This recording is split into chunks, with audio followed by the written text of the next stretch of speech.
المرسلين وعلى آله أجمعين.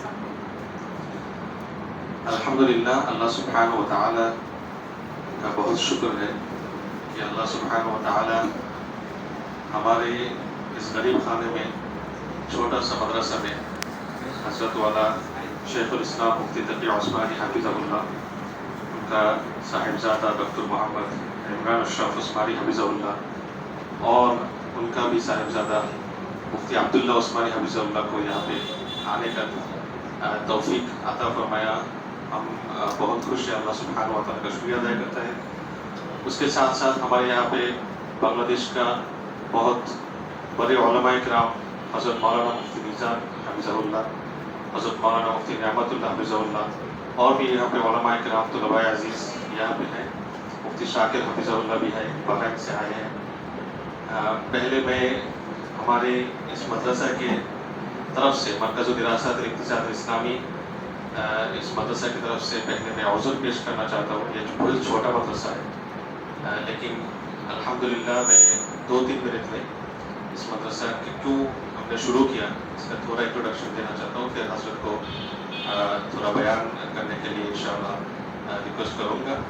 یہ مدرسہ centre for Islamic Quran studies مرکز دراست الاقتصاد الاسلامی لگ بھگ 5 سال پہلے شروع کیا الحمدللہ. ہم نے یہاں پہ مفتی عتیق حفظہ اللہ ہے، مفتی عبداللہ معصوم حفظہ اللہ ہے، مفتی احسن حفظہ اللہ ہے، مفتی زبیر عبداللہ حفظہ اللہ ہے، اور بھی دیگر نوجوان علماء کرام ہیں جنہوں نے یہ مدرسہ شروع کرنے کے پیچھے بہت محنت کی.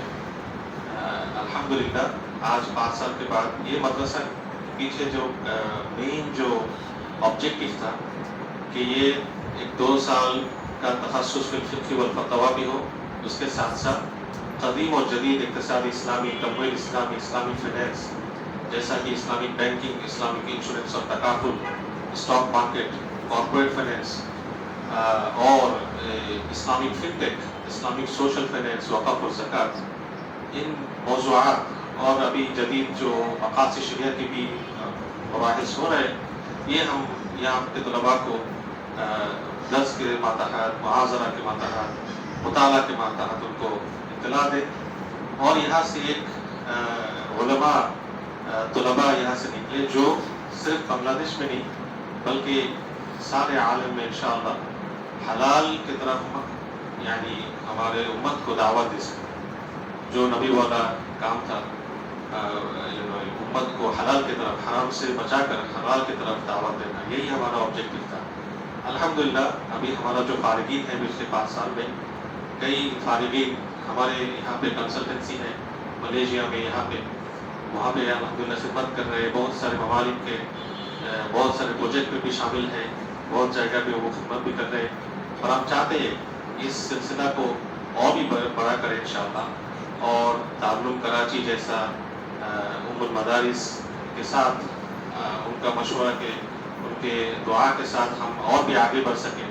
ہمارے یہاں کے طلباء بھی انٹرنیشنل جو پریکٹسز ہے، جو علمی مدارس ہیں، اس کے ساتھ بھی وہ جان سکتے ہیں. یہ ہمارا آبجیکٹو ہے. ہم آج مجھے ایسا محسوس ہو رہا ہے کہ ہمارے یہاں پہ عید ہے. الحمدللہ اللہ سبحانہ و تعالیٰ ہمارا یہ خدمت کو قبول کرے. آپ سے ہم سب سے دعا مانگتے ہیں. میں اور بات زیادہ نہ کریں آپ کو. میں ابھی ہمارا بہت محترم بہت رسپیکٹڈ ڈاکٹر مفتی محمد عمران اشرف عثمانی حفظہ اللہ کا کتاب بھی ہم یہاں پہ پڑھاتے ہیں. کس نے ان کا کتاب پڑھا ہے؟ صرف یہی بھی نہیں، بنگلہ دیش میں تمام جو اسلامک بینکس وغیرہ ہیں وہاں پہ ہم جاتے ہیں تو آپ کو ان کو بتاتے ہیں کہ آپ کو ایک کتاب چاہیے جس کو آپ کے امپلائیز کو سکھائے تو یہ ایک کتاب ہے، اور یہ فری میں بھی الحمدللہ ڈاؤن لوڈ کر سکتے ہیں. یہ ایک بہت اچھا ہوا سو ہم ڈاؤن لوڈ کر کے پرنٹ کر کے الحمدللہ یہ پڑھاتے ہیں. تو ہم حضرت سے ہمارے طلاب کے لیے کچھ یہاں پہ اکثر دارالفتہ کے اسٹوڈنٹس ہیں الحمدللہ، باہر سے بھی کچھ تو ہم اس کے لیے کچھ ارشادات، اور خاص طور پہ ہمارا جو اسلامک فائنینس انڈسٹری ہے بنگلہ دیش میں، باہر میں حلال انڈسٹری ہے، یہاں پہ ان کا آنا کتنا امپورٹنٹ ہے، یا شیخ الاسلام حفظہ اللہ کا جو نظریہ ہے، اگر آپ ان کو اس بارے میں بھی ارشادات دیں تو انشاءاللہ ہم بہت گریٹفل رہیں گے. اللہ سبحانہ و تعالیٰ توفیق عطا فرمائے. جزاکم اللہ خیرا. میں حضرت کو مائک دے رہا ہوں.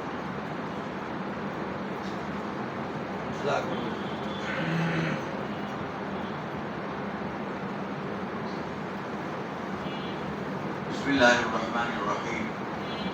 نحمده ونصلي على رسوله الكريم. اما بعد. جناب حضرت مولانا مفتی میزان الرحمان صاحب منتظر الباری، حضرت مولانا رحمت اللہ صاحب منتظر الباری، حضرت مولانا یوسف سلطان صاحب، حضرت مولانا شاکر حقولہ صاحب اور تمام طلباء کرام، السلام علیکم ورحمۃ اللہ وبرکاتہ. یوں تو اسلامی فائنانس یا اسلامی اقتصاد کے بارے میں بہت سارے مباحث ہیں، اور کس کو چنا جائے اور کس کو نہ چنا جائے اس چھوٹے سے وقت میں تو سمجھ میں نہیں آ رہا تھا. میں نے نبی سے دعا کی. میں عام طور پہ میرا ایک تجربہ ہے تو آپ سے میں شیئر کرتا ہوں کہ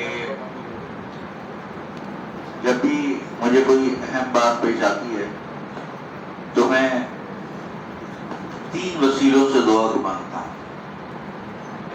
ایک اپنے والد صاحب، ایک اپنے دادا اور ایک حضور اکرم صلی اللہ علیہ وسلم. میں تینوں وسیلوں سے دعا مانگتا ہوں کہ اللہ مجھے حق بات حق طریقے سے اور حق نیت سے کہنے کی توفیق عطا فرمائے.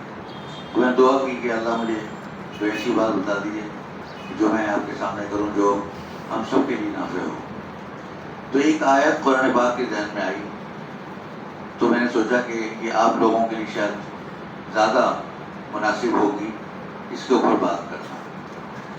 اور وہ آیت ہے کہ قرآن کریم میں اللہ تعالیٰ نے فرمایا کہ فلولا نفر من كل فرقة طائفة منهم ليتفقهوا في الدين ولينذروا قومهم إذا رجعوا إليه. کہ اللہ تعالیٰ نے فرمایا کہ تمام لوگوں کے لیے تو نکلنا ضروری نہیں ہے کہ سبھی نکل جائیں تفقہ حاصل کرنے کے لیے، لیکن ایسا اگر ہو کہ کچھ لوگ جو دیندار لوگ ہیں یا عامت الناس میں سے وہ باقاعدہ نفور کریں، جائیں، کیوں؟ تفقہ حاصل کرنے کے لیے، دین کا فقہ حاصل کرنے کے لیے، تاکہ جب وہ اپنے قوم کی طرف واپس آئیں تو ان کو وہ ڈرا سکیں، ان کو بتلا سکیں، ان کو یہ بتلا سکے کیا چیز حلال ہے کیا چیز حرام. تو یہ ہم لوگ الحمدللہ عالم بنتے ہیں، لیکن عموماً جو ہمارے یہاں درس نظامی کی تعلیم ہوتی ہے اس کے اندر جو معاملات کی بحث ہے اس کو بہت دقت نظر کے ساتھ اور اس کی تطبیقات کیا ہونی چاہیے اس کے ساتھ اس کو نہیں پڑھایا جاتا، جس کی وجہ سے بہت سارے علماء کرام موجودہ دور کے جو ہمارے فقہی معاملات ہیں اس کے اندر یہ نہیں شناخت کر پاتے کہ اس کا تعلق، اس بات کا تعلق کس معاملے سے. حالانکہ میں آپ کو یقین سے بتاؤں کہ مجھے 1997 سے میزان میں کام کرنے کا موقع ملا، جو تقریباً 27 سال ہو گئے. ہم نے ایک کمرے سے ایک بینک شروع کیا تھا، 2 آدمی تھے، عرفان صدیقی صاحب اور میں سیکنڈ امپلائی تھا. اور پھر اپنے بعد میں افراد بڑھتے گئے ماشاءاللہ. آج وہ کل بھی رات کو اتفاق سے اناؤنس ہوا ہے، آپ لوگوں کو خوشخبری سنانا چاہتا ہوں کہ 5ویں مرتبہ اس کو بیسٹ بینک آف پاکستان کا ایوارڈ ملا ہے. کل رات کو یہاں پہ میں نے خبر دیکھی اور اس کا فیس بک پہ اعلان دیکھا کہ 5ویں مرتبہ اسلامی بینک نہیں، بیسٹ بینک آف پاکستان. اسلامی بینک تو کے لحاظ سے تو نمبر 1 تھا ہی وہ، اور اس کے علاوہ ماشاءاللہ اللہ تبارک و تعالیٰ نے اس کو ترقی بھی بہت دی. مجھے یاد ہے کہ ہم نے جب کاروبار شروع کیا تھا اس وقت ایک مرابحہ بھی صحیح طرح نہیں ہوا تھا، اور ہم دوسروں سے ڈاکیومنٹ مانگتے تھے کہ ہم آپ کے پروگرام میں شریک ہو جائیں گے. ہمارا اپنا کوئی پروڈکٹ نہیں تھا.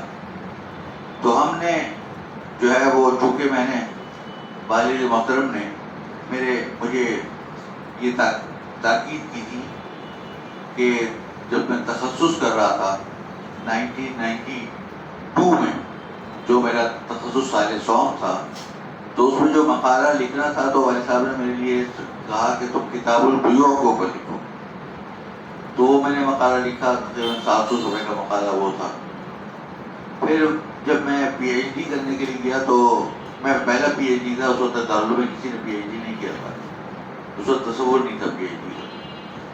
تو والد صاحب منتظر نے مجھے فرمایا کہ حضرت والد صاحب منتظر نے کہ تم شرکت اور مضاربت کو کیسے اسلامی بینکنگ میں اپلائی کیا جا سکتا ہے، اس کے اوپر مقالہ لکھو. اور اس کا جو خطہ ہے، یہ خطہ ہے، وہ پورا والد صاحب نے جو ہے وہ خود ہی بنا کے دیا. مجھے یہ بہت ساری چیزیں پتہ بھی نہیں تھی کہ یہ کیا لکھ رہے ہیں کیا نہیں لکھ رہے یہ خطے کے اندر، کیونکہ بہت ساری چیزوں کی کیسے ریسرچ کروں گا. لیکن انہوں نے میری رہنمائی فرمائی اور ہدایات دی. تو اللہ کے فضل و کرم سے وہ میرا مکمل ہو گیا. لیکن یہ سارا جو کام تھا یہ تصوراتی تھا، کانسیپچول تھا، یعنی علمی تھا، پڑھا ہوا لکھا تھا، لیکن پریکٹیکل نہیں تھا، عملی تجربہ نہیں تھا. تو پھر جب وہ میزان قائم ہوا تو انہوں نے والد صاحب نے فرمایا، تو ہمارے دارالعلوم میں ایک سری لنکا کے ایک ساتھی ہوتے تھے، مولانا عبدالرحمان جامی نام ہے شروع کا. تو والد صاحب نے ان کو بھیج دیا، وہ انگریزی جانتے تھے اور تخصص بھی کیا تھا. تو اب تک ملائیشیا میں ہو، تو ان کو بھیج دیا کہ بھائی آپ ان کے میزان بینک والوں کی مدد کریں. لیکن somehow جو قسمت میں ہوتا ہے وہی ہونا ہوتا ہے. تو ہمارے جو اس وقت پریزیڈنٹ صاحب تھے، ابھی بھی وہی ہیں، ریٹائر ہو رہے ہیں نومبر کے مہینے میں، دسمبر کے مہینے میں. تو ان کے ساتھ ان کی ہم آہنگی نہیں ہو پائی. تو انہوں نے کہا تھا تمہارے ساتھ یہ مزہ نہیں آ رہا، اب کسی اور کو بھیج. ابو نے کہا کہ دیکھو میں بھیج تو دوں آپ کو، لیکن مجھے خطرہ یہ ہے کہ لوگ کہیں گے اپنے بیٹے کو رکھوا دیا. ویسے تو میرا بیٹا ہے، ایسے تخصص بھی کیا ہے اور پی ایچ ڈی بھی کر رہا ہے، یہ کر چکا ہے، تو یہ آپ کو ہو سکتا ہے آپ کے لیے کارآمد ہو، انگریزی بھی جان کیا ہے. تو نے اچھا بھیجیں. تو جب میں گیا تو میں نے کام کرنا شروع کیا. تو ان کے ساتھ الحمدللہ میری ہم آہنگی ہو گئی، اور پھر ہم نے اللہ کا شکر ہے سارے پروڈکٹ بنائے. بٹو اور اس وقت کوئی اسلامی بینک نہیں تھا. تو بہرحال خلاصہ یہ کہ جو ایک کانسیپٹ تھا اس کو عملی طور پہ ایگزیکیوٹ کرنے میں اللہ تعالیٰ نے میرے خوش ناچیز کا ایک ہاتھ رکھا. اور یہ تحقیقت والد صاحب کی ہی شفقت اور ان کی نگہبانی اور ان کی، میں ابھی تک حضرت والد صاحب اس دفعہ ہمارا میزان بینک میں شریعہ بورڈ کی میٹنگ تھی، سب جگہ سے والد صاحب نے تمام بینکوں سے چھوڑ دیا، صرف میزان بینک کے اندر میں مصر ہوں. آپ کیوں؟ کہتا ہوں کہ آپ سے مجھے ہر لمحہ سیکھنا ہے، نئی سے نئی چیزیں آ رہی ہیں اور مجھے سیکھنا پڑتا ہے. اگر جب 27 سال ہو گئے مجھے اس فیلڈ میں، اور دنیا بھر میں مجھے اللہ کا شکر ہے کام کرنے کا موقع ملا، لیکن جو بات والد صاحب نے سیکھ کر حاصل ہوتی ہے وہ مجھے اور کہیں حاصل نہیں ہوتی. تو الحمدللہ میں آپ سے یہ عرض کرنا چاہ رہا ہوں کہ اس طریقے سے ہمارے دادا ابا رحمہ اللہ نے، اور اس سے پہلے حضرت حکیم محمد حضرت مولانا اشرف علی تھانوی رحمہ اللہ نے، اگر آپ امداد الفتاویٰ پڑھیں تو آپ کو یہ سارے مسائل، ہمارے یہاں جب تخصص کرتے ہیں تو امداد الفتاویٰ کا مطالعہ ضرور کرایا جاتا ہے. تو اس کے اندر آپ دیکھیں بیع و شراء کے مسائل اور ربا کے مسائل، یہاں تک کہ بینک کے مسائل، یہاں رفع الظن کا مسئلۃ البنک ایک پورا رسالہ ہے. اسی طریقے سے کمپنی جوائنٹ اسٹاک کمپنی کے مسائل وہ امداد الفتاویٰ کے اندر پورا تفصیل کے ساتھ لکھا ہوا ہے، اور فرمایا کہ یہ شرکت عنان کے حکم ہے. اور اس کے علاوہ پھر دادے پر رحمہ اللہ نے سود کی حرمت کے اوپر کتاب لکھی، انشورنس کی حرمت پہ کتاب لکھی. لیکن نہ صرف یہ کہ حرمت پہ کتاب نہیں لکھی بلکہ ساتھ ساتھ اس کے اندر اس کا جائز حل بھی بتایا. ہمارے دادا رحمہ اللہ فرمایا کرتے تھے کہ مفتی کا کام یہ ہے کہ اگر کوئی چیز یہ بتائے کہ یہ حرام ہے تو پھر اس کو اس کا جائز راستہ بھی بتائے کہ بھئی اس کا جائز راستہ کیا ہے. کیونکہ اگر آپ صرف حرام بتا دیں گے اور جائز راستہ نہیں بتائیں گے تو پھر وہ اس کو اہمال ہو جائے گا، وہ تو بس اسی میں پڑ جائے گا اور چھوڑ دے گا اس کو، اور وہ حرام کام کرتا رہے گا. تو لہذا اب جیسے آپ نے سنا ہوگا کہ ایک مرتبہ حضور اکرم صلی اللہ علیہ وسلم کے پاس خیبر سے کھجوریں آئیں، تو حضور صلی اللہ علیہ وسلم واہ بھائی واہ، تو بڑی زبردست کھجوریں ہیں، بہت اعلیٰ کھجوریں ہیں، تو کیا خیبر میں اتنی اچھی کھجوریں ہوتی ہیں؟ تو انہوں نے کہا یا رسول اللہ ہمارے باغ میں تو اتنی اچھی کھجوریں نہیں تھی، اصل میں نے یہ کیا کہ اپنے باغ کی جو تھوڑی گھٹیا قسم کی کھجوریں تھیں اس کی 2 ساع کو بدلے میں لے لیا 1 ساع اچھی والی کھجوروں کا. تو اوہ اب بھی وہ عین اور ربا، وہ عین اور ربا. فرمایا کہ اوہ یہ تو سراسر سود ہے، سراسر سود ہے. اب ہم نے کہا یہ تو غلط ہو گیا. پھر حضور نے ساتھ ساتھ حل بھی بتلا دیا. فرمایا کہ دیکھو اگر تمہیں کرنا تھا تو تم اچھی والی کھجوروں کو بازار میں بیچ دیتے، اور جو پیسے آتے اس سے تم بری والی کھجوروں کو بازار میں بیچ دیتے 2 کلو یا 2 ساع، اور اس سے جو پیسے آتے اس سے تم اچھی والی کھجوریں خریدتے. اب کوئی کہے کہ بھائی آپ مطلب تو ایک ہی نکلا، آخر میں رزلٹ تو ایک ہی نکلا، اینڈ رزلٹ تو ایک ہی ہے، کیا بات ڈائریکٹ کریں یا گھما کے کریں؟ لیکن ہر چیز کا ایک طریقہ ہے. اسلام نام ہے اتباع کا، دین نام ہے اتباع کا. اللہ تعالیٰ نے جس طریقے سے بتایا، چاہے ہمارے وہ عقل میں سمجھ میں آئے یا نہ آئے، اس کی اتباع کرنی ہے. اب دیکھیں دنیا میں جو سائنس ہے وہ اپنے فیصلے حواس خمسہ کی بنیاد پہ کرتی ہے نا، مطلب دیکھتی ہے، چھوتی ہے، چکھتی ہے، سنتی ہے، پڑھتی ہے، ان سب کے تمام حواس خمسہ کو استعمال کر کے اپنی عقل استعمال کرتی ہے، اور تب جا کے کوئی نتیجہ حاصل کرتی ہے. ایسی ہوتا نہیں ہوگا. لیکن اگر ہم مثال کے طور پہ اگر ہم یہ کہیں کہ بھائی ہمارے پاس کوئی ایسی اور معلومات نہ، ہم یہ کہیں کہ بھائی اس دیوار کے پیچھے کیا ہے، ہم بتانے سے قاصر ہیں کہ ہمیں پتہ ہی نہیں اس کے پیچھے کیا ہے. ہم اس کمرے کا بتا سکتے ہیں کہ بھائی یہاں یہ آدمی بیٹھا ہے، یہاں یہ آدمی بیٹھا ہے، یہاں یہ آدمی بیٹھا ہے. تو اللہ تبارک و تعالیٰ ہی واحد وہ ذات ہیں کہ جو کہ یہ بتا سکتے ہیں کہ تمہارے لیے کون سے کاروبار میں الٹیمیٹلی بالآخر نقصان ہوگا.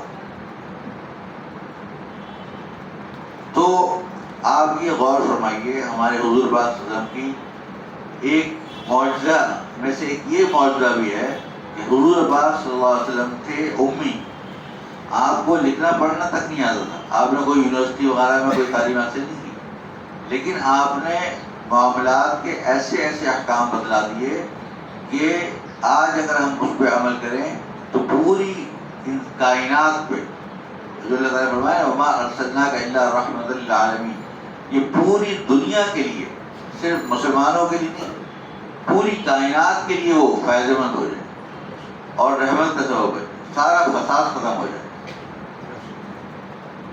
آپ یہ دیکھیں، میں آپ کی چھوٹی سی مثال بتاتا ہوں اس کی.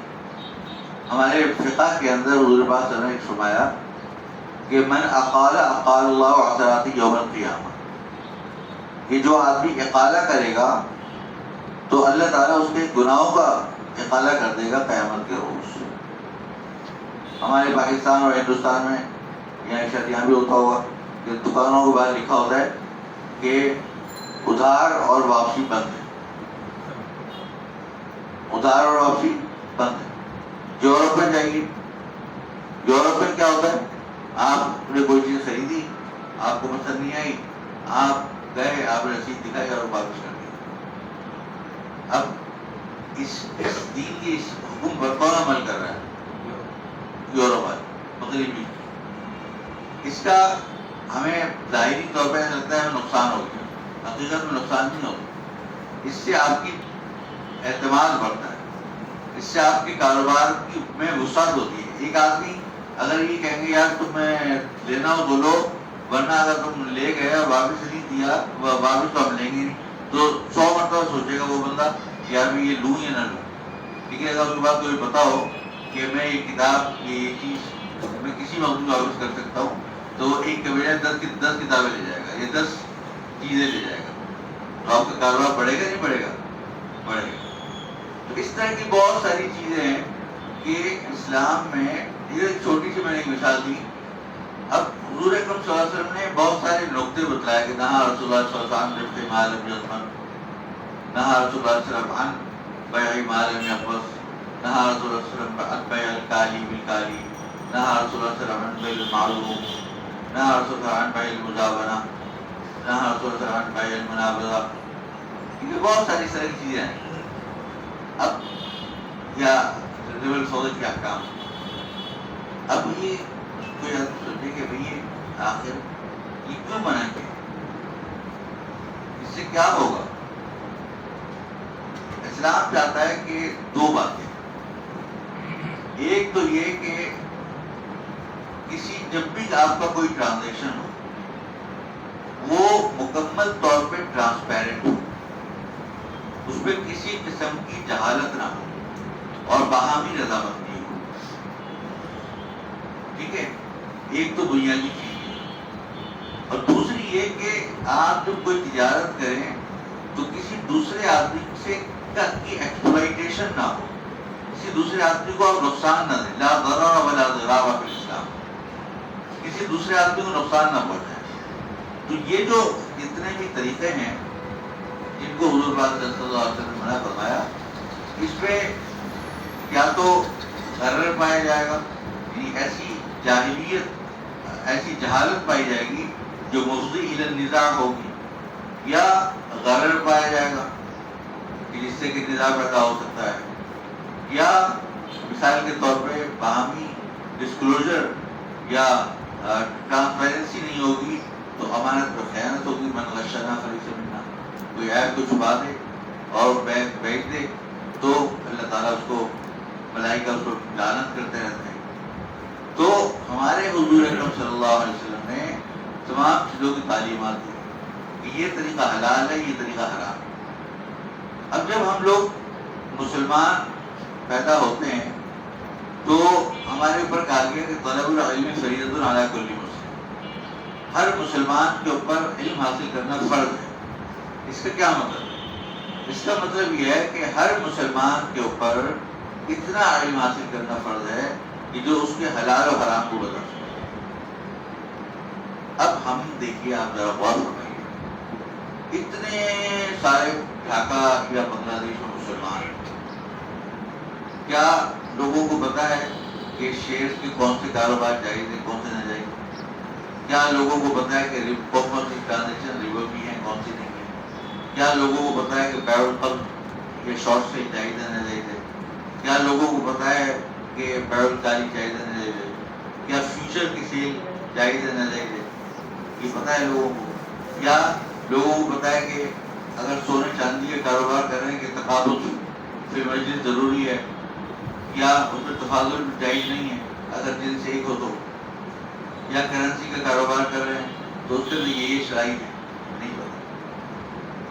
تو یہ علم حاصل کرنا حالانکہ ان کو فرض ہے، لیکن ان کو کون بتلائے گا؟ یہ لوگ بتلائیں گے، یہ طائفہ بتلائے گا جو کہ جا کے علم حاصل کرے گا اور حاصل کر کے لوگوں کو بتلائے گا. بات سنیں آپ. تو ہمارے یہاں مسئلہ یہ ہو گیا کہ جو حضرات علماء کرام ہیں وہ سمجھتے ہیں کہ صرف نام اسلام عبادات کا نام ہے، اور صرف انسان روزہ رکھ لے، نماز پڑھ لے، طہارت کے احکام پتہ ہوں اور حج کے احکام پتہ ہوں، عبادات کے پتہ ہوں، لیکن معاملات اور معاشرت اس کے احکام ہر عالم کو صحیح سے معلوم نہیں ہوتے.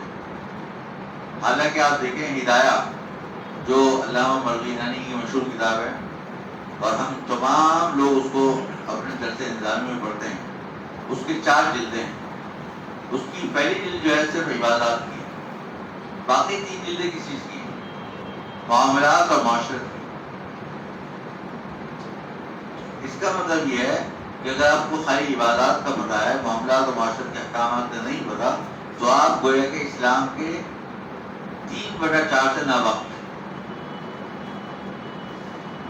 یہ کتنی اہم بات ہے. میں ابھی ہم لوگ UK گئے، جاتے رہتے ہیں اکثر، تو وہاں دیکھا کئی شہر ایسے وہاں پہ 90% مسلمان ہیں اور اتنے مسلمان رہتے ہیں وہاں پہ، کئی شہر رہتے ہیں، لیکن وہ اپنے بچوں کو کہتے ہیں سور نہیں کھانا. وہ کہتے ہیں خیر ذبیحہ جس پہ اللہ کا نام نہ لیا ہو وہ نہ کھانا، زنا نہیں کرنا، اور ڈسکو میں مت جانا. یہ کچھ 4-5 چیزیں 8-10 چیزیں ہیں وہ نہیں کرنا. لیکن یہ کوئی نہیں بتاتا ان کو کہ بھائی یہ جو تم تجارت کرتے ہو نا، یہ سود کا کام کرتے ہو، یا سود کے اندر بہت ساری چیزیں ہیں. یہ اتنا بڑا چیپٹر ہے، اتنا بڑا چیپٹر ہے، اتنا بڑا چیپٹر ہے کہ، اور اتنی ساری اس کے اندر چیزیں ہیں کہ ہم ایک مجلس میں کیا کئی مجالس کے اندر بھی اس کا احاطہ نہیں کر سکتے. اتنے متنوع اور اتنے مختلف نوع قسم کے کاروبار ہو رہے ہیں جو کہ ناجائز ہیں، اور لیکن ہمیں پتہ ہی نہیں ہوتا، اور نہ ہی ہمارے علماء کرام ان لوگوں کو آگاہ کرتے ہیں اس کا. اور اگر کہیں بالفرض کچھ تھوڑا بہت صحیح ہو بھی جائے تو اس کی تحقیق نہیں ہوتی. اب میں آپ کو بتاؤں کہ سن 2000 سے لے کر 2012 تک میں UK کے تقریباً سارے بڑے bank, HSBC، Deutsch PSB، RBS، ABN AMRO، UBS Warburg, credit Swiss اور سوئٹزرلینڈ کی بینک چلاتی، تقریباً سارے بینکوں کے جو گلوبل بورڈ جو پوری دنیا کے اندر تھا. سب سے پہلے UBS نے شروع کیا 1997 میں. تو مجھے انہوں نے بلایا وہاں پر امریکہ میں لندن میں کہ ہم اسلامی بینکنگ شروع کرنا چاہ رہے ہیں. تو میں نے کہا بھائی آپ کیوں شروع کر رہے ہیں؟ مجھے حیرت ہوئی. میں نے کہا کہ یہ تو سوئٹزرلینڈ تو سارے لوگوں کے خزانے رکھے ہوئے ہے، آپ کو کیا ضرورت ہے پیسوں کی اور یہ اسلامی بات کو. پہلے ہم ریسرچ کر رہے تھے تو میں اندازہ ہوا کہ مسلمانوں کا جو مائنڈ سیٹ ہے نا وہ چینج ہو رہا ہے. اب ٹرینڈ چینج ہو رہا ہے. اب لوگ چاہ رہے ہیں کہ ہم کاروبار کریں حلال طریقے. تو ہم نے سوچا کہ قبل اس کے وہ وقت ہے تو ہم پہلے ہی اس کو حاصل کر لیں تاکہ یہ مارکیٹ ہم انٹیپ نہ رہیں، اس کو بھی ہم ٹیپ کر لیں. اچھا، تو میں نے کہا کیا کاروبار ہوتا ہے آپ کے زیادہ؟ انہوں نے بتایا کہ ہمارے پاس عرب ممالک کے پیسے آتے ہیں تو وہ چاہتے ہیں حلال طریقے سے اس کو کاروبار کیا جائے. اور دوسرے ہمارے پاس بہت سارے مسلم لوگ کنزیومر ہوتے ہیں، وہ چاہتے ہیں کہ ہمارے پاس جو ہے حلال پروڈکٹس ہوں، ہم گھر حلال طریقے سے لیں، ہم گاڑی حلال طریقے سے لیں، کچھ قرضہ ہو حلال طریقے سے لیں، سود نہ دینا پڑے. تو اس سلسلے میں جو ہے نا وہ ہم شروع کرنا چاہ رہے ہیں. تو میں نے کہا کہ آپ نے مجھے کہاں سے تلاش کیا؟ اس زمانے میں ملائیشیا کا ایک ادارہ تھا islamiq.com، تو اس کے لیے میں لکھا کرتا تھا. تو وہ ایڈیٹر تھا اس کا، میں اس میں مضامین بھی اپنے لکھتا تھا اور اس میں سوال جوابات تھے. اور میں نے اس میں وہاں پہ ایک multi media directory data base بنایا تھا، اسلامی بینکنگ اینڈ فائنانس کا سارا ڈیٹا تھا اس میں. تو وہاں سے انہوں نے میرا نام تلاش کیا. تو میں جو ایک مرتبہ ایک کانفرنس میں گیا تو ایک صاحب مجھے تلاش کر رہے تھے ابو ظہبی کے اندر. تو وہ تلاش کرتے ہوئے کہ محمد عمران عثمانی. تو میں نے کہا میں عمر سے بہت چھوٹا تھا، میں 27 سال عمر سے. تو انہوں نے مجھ سے کہا کہ ہم آپ کو رکھنا چاہتے ہیں. میں نے کہا کس میں رکھنا چاہتے ہیں؟ UBS Warburg. میں نے کہا یہ کیا چیز ہے؟ مجھے نام ہی نہیں پتا تھا. کہنے لیں کہ یہ سوئٹزرلینڈ کا جو ہے ٹاپ 5 بینکوں میں سے. میں نے کیوں مجھے کیوں رکھنا چاہ رہے ہیں؟ پہلے ہم اسلام میں شروع کر رہے ہیں. میں نے کہا پہلے ذرا معلومات تو کروں گی کہ انگریزی میں نام ہے، میں نام کے لیے مطلب ہونا، میں اپنے والد صاحب سے بات کروں گا اور دوسرے اپنے احباب سے بات کروں گا. پھر اس کا آپ کوئی تحقیق کریں تو مسئلہ نہیں، آپ ٹائم نہیں. تو میں نے جو ہے والد صاحب سے پوچھا تو والد صاحب نے کو پتا تھا اس کے بارے میں. اور اپنے ساتھی سے پوچھا اچھا UBS میں آپ نے کہا UBS میں. تو خیر میں نے کہا بھائی میں اس طرح نہیں، میں پہلے ملاقات کرتا ہوں. تو انہوں نے کہا آپ زیورخ آ جائیے، سوئٹزرلینڈ میں بھی ہے وہ، اور یو کے میں بھی ہے، یا پھر آپ لندن آ جائیے. تو میں لندن چلا گیا، وہاں پہ لیورپول اسٹریٹ کے ساتھ بہت بڑا ایک بینک ہے. میں حیران رہ گیا، میں جو اندر داخل ہوا تو 500 آدمی اتنے بڑے بڑے لیپ ٹاپ لے کے بیٹھے ہوئے ہیں، ایسا لگتا ہے کیا ہنگامہ ہو جا رہا ہے.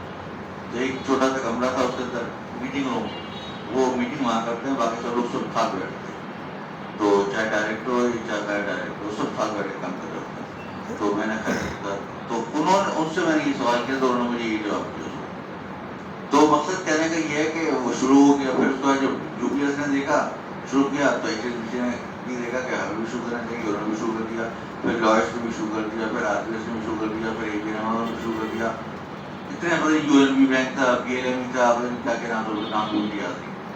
سن 1997 سے لے کر 2012 تک یہ ان لوگوں نے شروع کر دیا. لیکن ایک چیز جو ہوتی ہے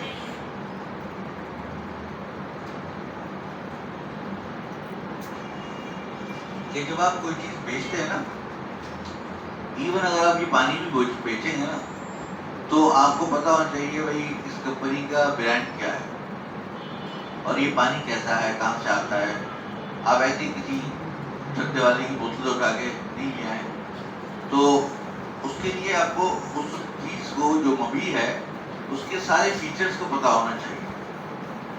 اب انہوں نے کیا کیا کہ جب انہوں نے وہاں پہ اسلامی بینکنگ شروع کی تو اپنے لوگوں کو ٹریننگ نہیں دی. یہ نہیں بتایا کہ بھائی اگر آپ یہ مرابحہ کرتے ہیں یا اجارہ کرتے ہیں یا مشارکہ کرتے ہیں تو یہ کیا ہے، یہ آخر ان میں کیا فرق ہے. اور یہ جو سودی معاملہ ہے، انٹرسٹ بیسڈ لینڈنگ ہے، سود پر قرضہ دے رہے ہیں، یہ کیا ہے. انہوں نے کہا کہ بھائی دیکھیں ہمیں اب تو کچھ پتہ نہیں کہ یہ کیا ہے اور یہ کیا ہے. اس کے اوپر بھی اتنا پیسے دینے پڑیں گے اور اس کے اوپر بھی آپ کو اتنے پیسے دینے پڑیں گے. تو انہوں نے کہا بھائی تو جائز کیسے ہوا، جو عوام الناس پوچھنے کے لیے آئے. انہوں نے کہا یہ ہمارے پاس سرٹیفکیٹ ہے مولانا مفتی محمد عمران عثمانی. تو کیا کہتے بس ہمارا یہ اور کچھ نہیں. اب انہوں نے جا کے اپنے علماء سے پوچھا، علماء تو جاتے نہیں بینک میں، تو انہوں نے پوچھا تھا کہ یہ صورتحال ہو گئی تو بڑی جو مجھے خود صورتحال ہے. کیا کہتے ہیں وہاں ایک لڑکی جو ہے ڈیسک پہ بیٹھی ہوئی ہے، دوسری لڑکی جو ہے وہ ٹی شرٹ پہن کے کیا کہتے ہیں جو بھی ہوتی ہے وہ پہن کے یہاں بیٹھی ہوئی ہے. اور کیا کہتے ہیں جو ہے وہ کچھ ماحول میں کچھ فرق نظر نہیں آ رہا، اور ایک پہ جو ہے یہ حلال کہہ رہے ہیں اور ایک اور حرام کہہ رہے ہیں. تو حضرت یہ کیا کیا جائے، اور وہاں بھی پیسے دینے یہاں بھی پیسے دینے. انہوں نے کہا حرام. جب تک سمجھ نہیں آیا تو حرام. جب وہاں سے ڈیمانڈ بھی ختم ہو گئی، نہ انہوں نے تحقیق کرنے کی توجہ کی، تجسس کیا، تو وہاں پہ بینکوں نے کہا کہ اس کا مطلب یہ کہ لوگوں کو ہم نے جو ریسرچ کی تھی ابھی لوگوں کو اس کا ڈیمانڈ کریٹ نہیں ہوئی ہے، لہٰذا انہوں نے ایک ایک کر کے سب بند کر دی. سارے بند ہو گئے. 2012 سے لے کر اب تک سارے بند ہو گئے. تو یہ بھی ضروری ہے کہ علماء کرام کو ایسے حضرات جو کہ اس پہ ایک عرصے سے ممارست رکھتے ہیں، اس کا علم رکھتے ہیں، اس کی ان کو فقہ، اس کی تخصص میں اس کی اسپیشلائزیشن ہے. اب ہمارے والد صاحب کے بارے میں کوئی شبہ کر سکتا ہے کہ 70-80 سال ہوگا ان کو کام کرتے ہوئے کہ کیا کہتے ہیں ان کی جو ہے وہ کسی چیز کے بارے میں ان کا صحیح اندازہ نہیں ہوگا یا صحیح طریقے سے وہ نہیں کریں گے، اور خدا نہ خواستہ کوئی وہ علیہ باللہ اپنے پیسے کے لیے یا شہرت کے لیے کسی چیز کے لیے خدا نہ خواستہ غلط کام کریں گے. ناممکن. سوال ہی پیدا نہیں ہوتا نا. الحمدللہ اللہ کا فضل ہے. کتنے بزرگوں کو دیکھا ہوا ہے، پھر دادے پر کی خدمت، پھر دادے پر حضرت ثانیوں کر رہی خدمت، ایک پورے چین ہے مطلب. تو یہ جو ہے نا یہ تو ایک نسبتیں ہیں، اللہ تعالیٰ بھی نسبت کی حفاظت فرماتے ہیں. تو کہتے ہیں میں تو اس بات پر خوش ہوں، میں تو صرف اس بات پہ امید رکھتا ہوں اللہ سے کہ اللہ تعالیٰ سورہ کہف کے اندر جو ہے وہ جہاں حضرت خضر علیہ السلام کا واقعہ بیان کیا حضرت موسیٰ کے ساتھ، تو وہاں فرمایا 2 جگہ کہ وَكَانَ أَبُوهُمَا صَالِحًا، کہ اللہ تعالیٰ نے بچوں کی صرف حفاظت کی اس لیے ان کے والدین جو نیک تھے. تو میں تو صرف اس نسبت کی وجہ سے اپنے آپ کو خوش قسمت سمجھتا ہوں کہ اللہ تعالیٰ مجھے انشاءاللہ اللہ تعالیٰ بچا کے رکھیں گے کہ میں کسی غلط کام میں اللہ تعالیٰ انشاءاللہ مجھے نہیں ڈالیں گے اور محفوظ رکھیں گے. کیونکہ بہرحال میرے والدین کے والدین ان سے اوپر بھی. تو ہمارے والد صاحب فرما رہے تھے کہ ہمارے جو پردادا تھے حضرت مولانا یاسین صاحب رحمۃ اللہ علیہ, انہوں نے ساری زندگی, حالانکہ وہ عالم تھے اور تعلق دیوبند کے ساتھ انہوں نے پڑھنا شروع کیا تھا, ان کو بزرگوں نے ایک کتاب پہ لگا دیا, ساری زندگی ریسرچ کر دی 2 کتابوں پہ, فارسی اور ریاضی. ساری زندگی انہوں نے فارسی اور ریاضی پڑھائی, حالانکہ اور کتابیں پڑھا سکتے تھے آگے. بلکہ فرماتے ایک مرتبہ شیخ الہند رحمۃ اللہ علیہ جو ہے وہ مرقات یا قطبی کا سبق پڑھا رہے تھے, تو ایک صاحب آیا اور آگے کہنے لگا وہ میری بچی بیمار ہے اور آپ اس کی دعا فرما دیجیے.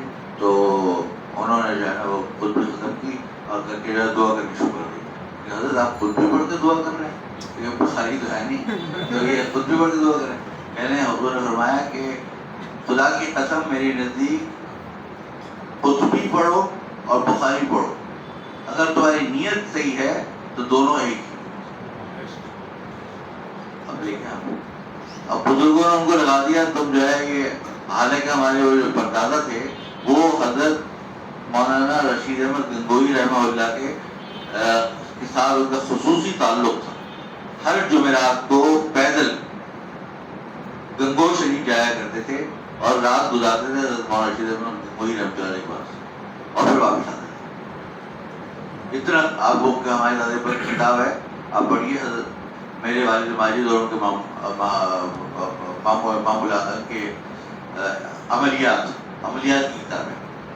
تو وہ اس پہ دادے ابا نے سارا لکھا ہے کہ کیسے عالم تھے, کیسے بزرگ تھے, سارے خطوط حضرت مولانا رشید گنگوئی رحمۃ اللہ علیہ کو خطوط لکھا کرتے تھے, وہ سارے لکھے اس میں.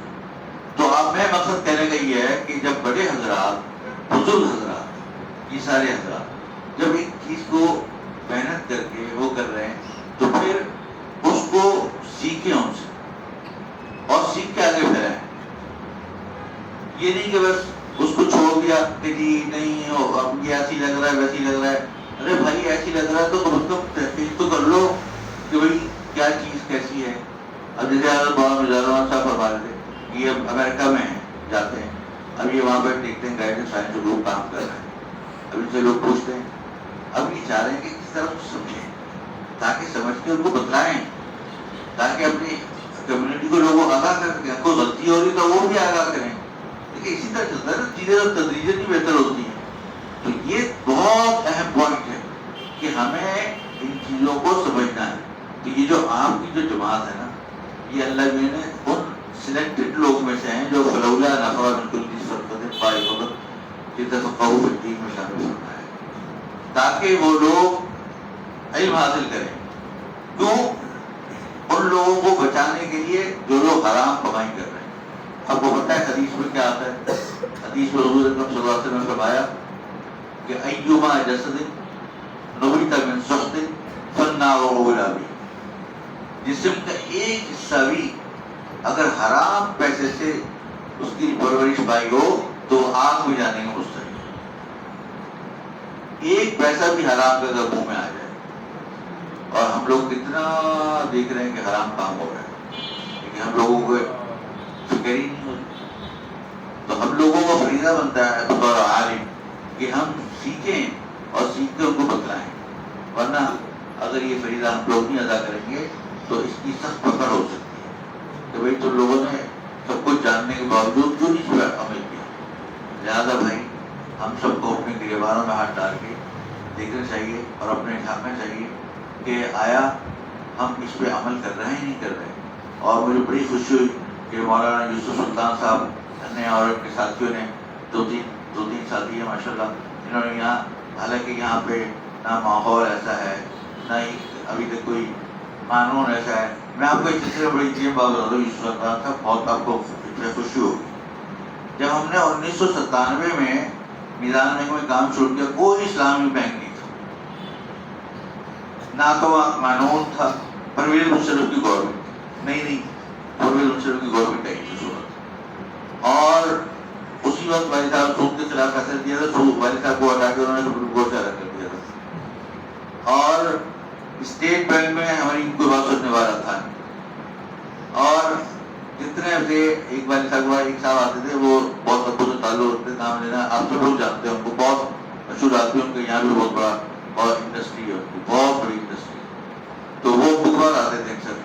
تو ابو نے ایک دن ان سے کہا کہ بھیا آپ اتنے اچھے آدمی ہیں, آپ دربار آتے ہیں, آپ جانے یہ سود کیوں نہیں چھوڑ دیتے, سود چھوڑ دیں, اس کو کوئی جائز کم ہے. کہہ رہے میں اس کھجلی کا کیا کروں, میرے ہاتھ میں جو کھجلی ہوتی ہے, یعنی اگر میں سود کا کاروبار چھوڑ دوں گا تو میرے ہاتھ میں کھجلی شروع ہو جائے گی, میں کھجلی کا کیا کروں.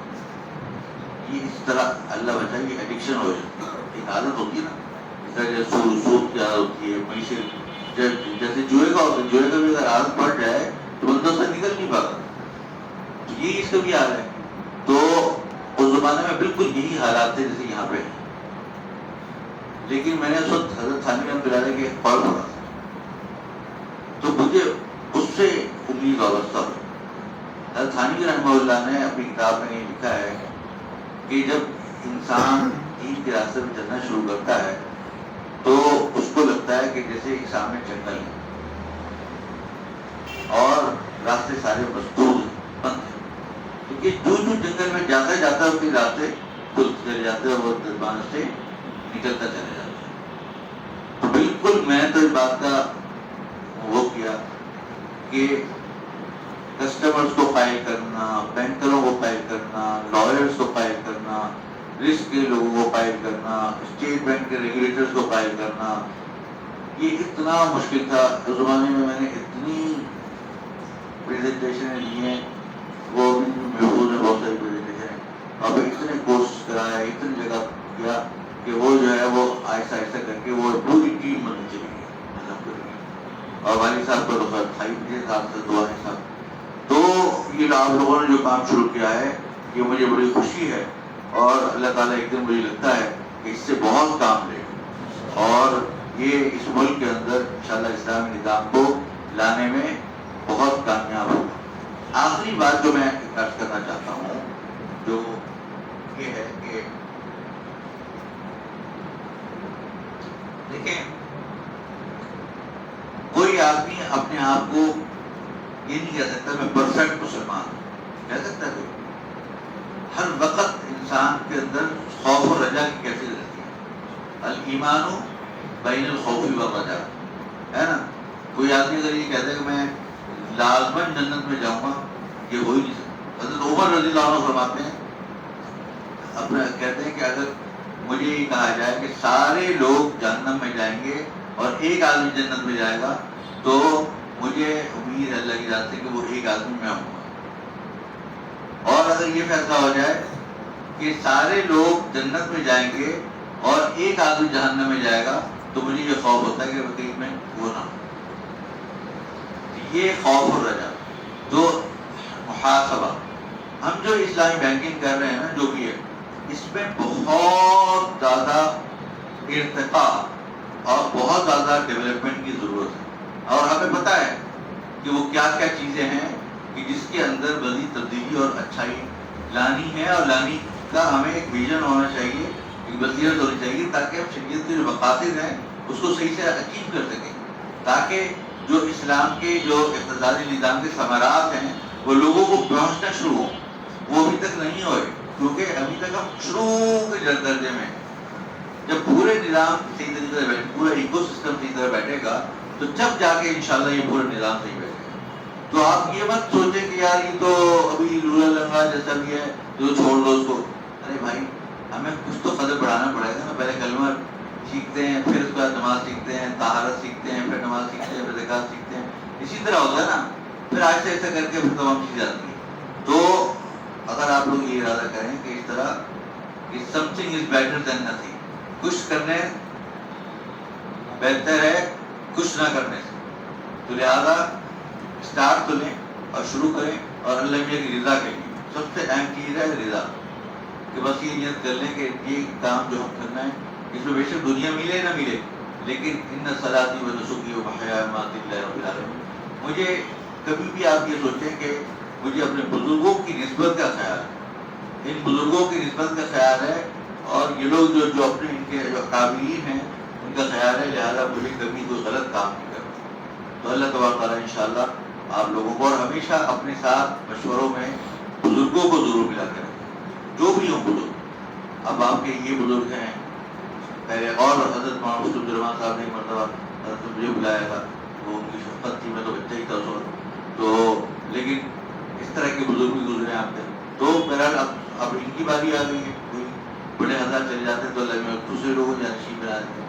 تو ان حضرات سے آپ لوگ اپنے آپ کو جوڑ کے رکھیں اور ہر بات آپ لوگ مشورے کرتے رہیں، کیونکہ ان کا تعلق بھی بڑوں سے ہے، نسبت ان کی بڑوں کے ساتھ ہے جڑی ہوئی.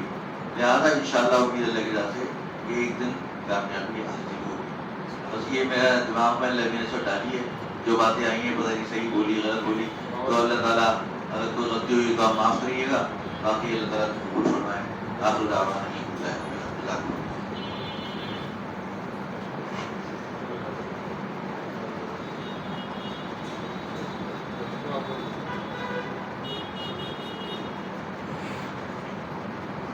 بہت شکریہ، جزاکم اللہ خیر احسن الجزا. بہت موٹیویشنل باتیں ہوئے الحمدللہ. اور ہم امید رکھتے ہیں کہ انشاءاللہ بنگلہ دیش کو علماء کرام خاص طور پہ ہمارے یہاں کی یا اس جامعہ کا اور بھی اور جامعہ ہے، مدرسہ ہے، دارالفتہ ہے جہاں پہ اقتصادی اسلامی بن رہے ہیں. انشاءاللہ سب لوگ بنگلہ دیش کے اسلامی فائنینس انڈسٹری اور پورے ملک کے اسلامی فائنینس انڈسٹری کے لیے ایک رہنمائی بن جائے انشاءاللہ. اور ان کے ماتحت، ان کے رہنمائی کے ماتحت انشاءاللہ یعنی پیپل حرام سے بچ لیا جائے.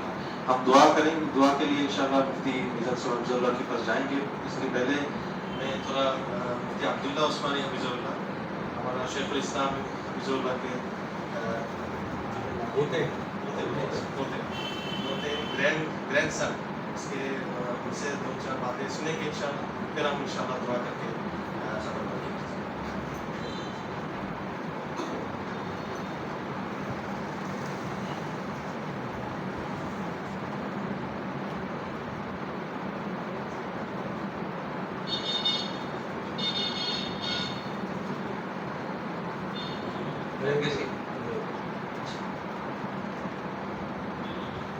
السلام علیکم ورحمۃ اللہ وبرکاتہ.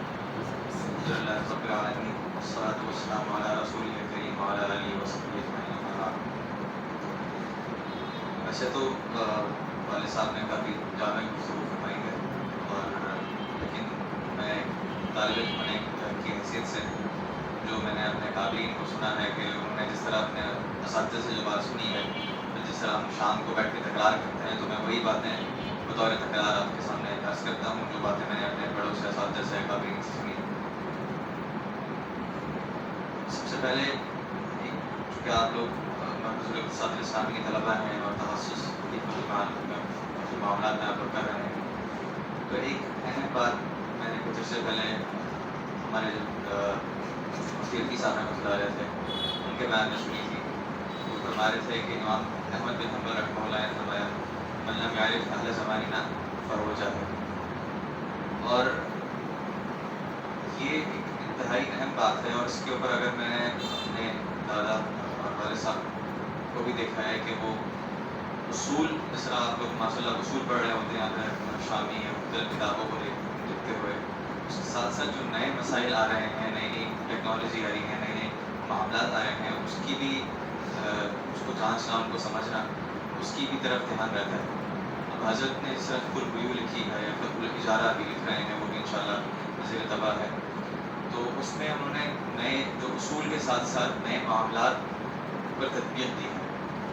تو یہ بھی ہمارے لیے بڑا ضروری ہے کہ ہم جس طرح تخصص کل معاملات میں کر رہے ہیں اقتصاد اسلامی میں، اس کے ساتھ ساتھ ہم جو نئی ماڈرن آن لائن ٹرانزیکشن ہو رہی ہیں ان کو بھی سمجھیں. اب جب میں نے اپنا تخصص مکمل کیا، آخری سال تھا، تو میں نے اپنے دادا سے پوچھا کہ میں کس موضوع پر مقالہ لکھوں. تو انہوں نے مجھے کہا کہ جدید آن لائن معاملات ہیں، ان کے اوپر ان کو دیکھو، ان کی شرعی احکام، یعنی میں مقالے کا نام تھا جدید آن لائن معاملات کی شرعی احکام، تو ان کے اوپر ریسرچ کرو. تو ہم اس طرح میں دارالفتہ میں فتوے لکھتا ہوں، تو وہاں پہ ایک تو مسائل ہمیشہ آتے ہیں نکاح طلاق کے اور پھر میراث کے، تو ہمیشہ سے آ رہے ہیں، ہمیشہ آتے رہیں گے. لیکن تقریباً اچھے خاصے مسائل آتے ہیں نئے، جو جدید معاملات آن لائن ہو رہے ہیں اسلامی بینکنگ کے علاوہ، جس کے اندر آن لائن ٹریڈنگ ہے، کرپٹو کرنسی ہے، NFT ہے، جو ہے وہ سوشل میڈیا سے کمائی ہے، یوٹیوب سے ارننگ ہے، فیس بک سے ارننگ ہے. اور اس کے لیے کسی اسلامک بینک اسلامک چیز اس کا ہونا ضروری نہیں ہے. دنیا بھر میں جہاں جہاں آدمی کے پاس موبائل ہے وہ ان معاملات کے اندر. اور ہمارے یہاں جب دارالفتہ کے اندر جو طلباء فتوے لکھتے ہیں ان کو وہ بنیادی جو میڈیم یا ذرائع ہوتے ہیں کہ ان چیزوں کا پہلے ماہیت سمجھیں، اسی سے وہ نابلد ہے. یعنی مثال کے طور پر انگریزی ہے یا سائنس کا علم ہے، ٹیکنالوجی کا علم ہے. تو جس طرح انشاءاللہ سب سے پہلے اصول سمجھنا ضروری ہے کہ سب سے پہلے جب ہم اصول پڑھیں گے اور پھر اس کے بعد ماہیت کا بھی پڑھنا ضروری ہے. جو نئے مسائل ہیں، نئی چیزیں ہیں، ٹیکنالوجی ہے، اس کی ماہیت کو سمجھ کے ہم اس کے اوپر وہ شرعی حکم لگا سکیں. تو یہ ایک بہت بڑا گیپ ہے، بہت بڑی کمی ہے جو کہ پاکستان میں محسوس کی ہے اور دنیا میں بھی مختلف تعلیم ہے پاکستان کے اندر کہ لوگوں کو سوشل میڈیا سے کمائی، یوٹیوب سے کمائی، کرپٹو سے، اس میں ہم صرف یہ کہتے ہیں کہ غلط ہے اور جو ہے نا اس میں جوا کیا عنصر ہے، غلط ہے، بس یہ سطحی بات کر دیتے ہیں. لیکن ان ڈیپتھ جا کے بالکل عمیق طریقے سے کسی نے گہرائی میں جا کے اس کے اوپر ریسرچ نہیں کی ہوتی. اور اس کی وجہ جو کہ ہم نے پاکستان میں مدارس میں دیکھی ہے کہ وہ طلباء کے پاس وہ جو انگریزی ہے یا اس کے ساتھ اور جو علوم ہیں وہ نہیں ہوتے کہ اس چیز کو سمجھا جائے. تو اور یہ آج کل جدید آن لائن معاملات ہیں، اس کے اندر عوام بہت زیادہ عوام میں اس کا رجحان ہے. تو ایک یہ بات تھی جو آج کل کافی زیادہ ہمارے یہاں ہو رہی ہے اور اس کے اوپر کافی دھیان ہے کہ جب آپ تخصص فی معاملات کر لیں تو جب معاملات سارے آپ جو اصول کی کتابیں پڑھ لیں، جیسے ہے شامی ہے کی کتابیں، ساتھ ساتھ ان میدانوں میں بھی جو انگریزی کا یا اس سے انٹرنیٹ پہ جو ٹرانزیکشن ہو رہی ہے آن لائن، ان کو بھی ذرا ان ڈیپتھ جا کے گہرائی میں جا کے اس کا مطالعہ کریں، سمجھیں، تاکہ اس چیز کو سمجھ کے پھر اس کے اوپر لگائیں. کیونکہ اس میں ایک بہت بڑا گیپ ہے، بہت بڑا میدان ہے اور بہت کم لوگ ہیں جس کے اندر جو اس میں کام کر رہے ہیں. اس میں پورا میدان خالی ہے اور دنیا بھر میں لوگ چاہے اسلامک بینکنگ کہیں ہو، اسلامک فائنانس ہو نہ ہو، تو گاؤں دیہاتوں میں بھی لوگوں کے پاس موبائل تھا اور اس پہ وہ ٹریڈنگ کر رہے ہیں اور اس میں اس کے ذریعے سے وہ ان معاملات میں حصہ لے رہے ہیں. بس یہ میری بات تھی اور اس کی میری گزارش ہے. اس کے اوپر جو ہے وہ امید ہے ان شاء اللہ تعالیٰ سبھی ہم سب کو اللہ نے اس کا بنا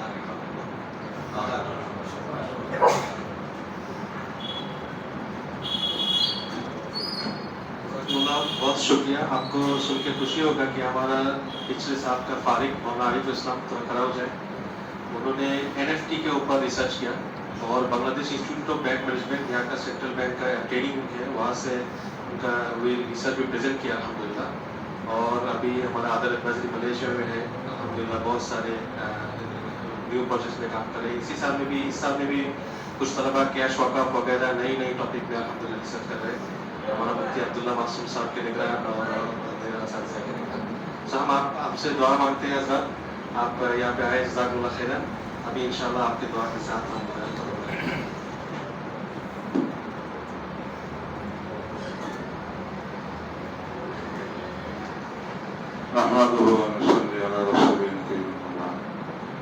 الحمدللہ آج ظہرانہ کے بعد ایک یہاں پر طلباء کے سامنے ڈاکٹر عمران اشرف عثمانی صاحب حفظہ اللہ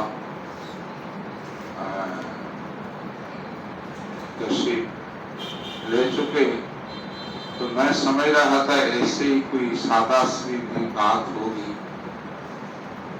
لیکن بات کرتے کرتے بہت عمق کے اندر جا کر ہمیں ایسی رہنمائی عطا فرمائی ان کی تقریر سے. مجھے خود ہر بات پر مجھے حسرت بھی آتی ہے کہ ہم نے کیا کیا، کیا کھویا.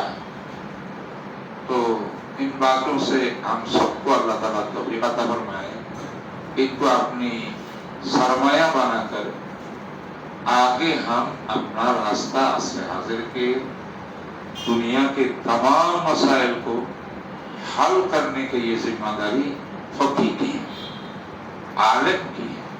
جو عالم فقیہ ہو، تفقہ ہو دین کا، تو پوری دنیا کے ہر چیز میں تحقیق کرے، ہر چیز کی شرعی حیثیت متعین کرے